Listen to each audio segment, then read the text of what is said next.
আসসালামু আলাইকুম। কবিটি বাংলার পক্ষ থেকে সবাইকে স্বাগতম। শিক্ষার্থীবৃন্দ, আশা করি তোমরা প্রত্যেকে ভালো আছো, সুস্থ আছো, কবিটি বাংলার সাথে আছো। বিশেষ করে তোমরা যারা এইচএসসি পরীক্ষায় অংশগ্রহণ করলা, তোমাদের পরীক্ষা স্থগিত করা হলো, স্থগিত পরীক্ষা আবার রুটিন দেওয়া হলো, পরীক্ষা আবার বাতিল করা হলো। এখন কিন্তু স্থগিত না, পরীক্ষা বাতিল করা হয়েছে। তো রেজাল্ট কেমনে দিবে তোমাদের, এটা অবশ্যই তোমরা অবগত হয়েছ যে এইচএসসির রেজাল্টটা জেএসসি এবং এসএসসির মার্কশিট থেকে সাবজেক্ট ম্যাপিং করে রেজাল্ট দেওয়া হবে।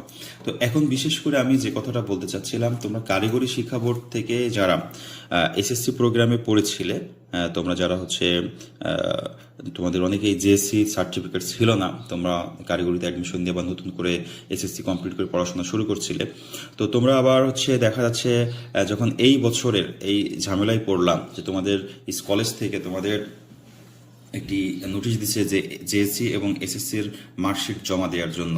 তো সেই ক্ষেত্রে তোমাদের তো কিন্তু জেএসসির মার্কশিটটা নাই, তাহলে তুমি জেএসসির মার্কশিট কি করবা?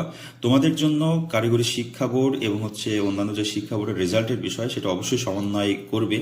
সেই ক্ষেত্রে তোমরা আপাতত স্কুলে কলেজে তোমাদের 9-এর যে মার্কশিটটা আছে, সেই 9-এর মার্কশিট এবং এসএসসির মার্কশিটটা জমা দেবা, হ্যাঁ, একসাথে। তাহলে কি হবে, আমরা যেটা জানি সেটা হচ্ছে কারিগরি শিক্ষা বোর্ডের অধীনে যারা করেছে, এসএসসি কমপ্লিট করেছে, যাদের জেএসসি সার্টিফিকেটটা নাই, তারা 9-এ যে বোর্ড পরীক্ষা দিচ্ছে সেটা জেএসসির সমতুল্য হয়, মানে জেএসসির মতো ব্যবহার করা হয়।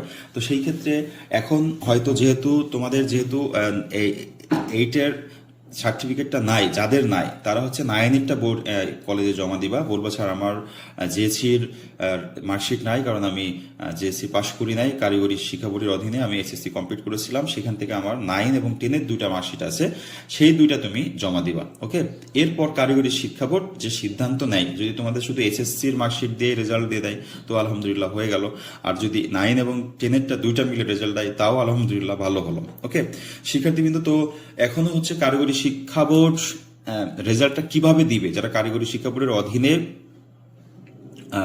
এসএসসি কমপ্লিট করেছো, যাদের জেএসসি ছিল না, তাদের জন্য বলছি, এখনো আমি কোনো তথ্য পাই নাই যে তারা 9-এর রেজাল্টটাতে দিবে না এসএসসি শুধু এসএসসিটা নিবে। তবে আমার যেটা অভিমত সেটা আমরা যেটা কারিগরি শিক্ষা বোর্ডের সাথে সংশ্লিষ্ট আছি, যারা জানি যে 9-এর মার্কশিটটাও কিন্তু ব্যবহার হবে, সেই ক্ষেত্রে 9 এবং 10-এর যে এসএসসি তোমার মার্কশিট আছে যাদের কাছে, তারা এই 2টা জমা দিবা, আর যাদের জেএসসি আছে তারা তো জমা দিবাই।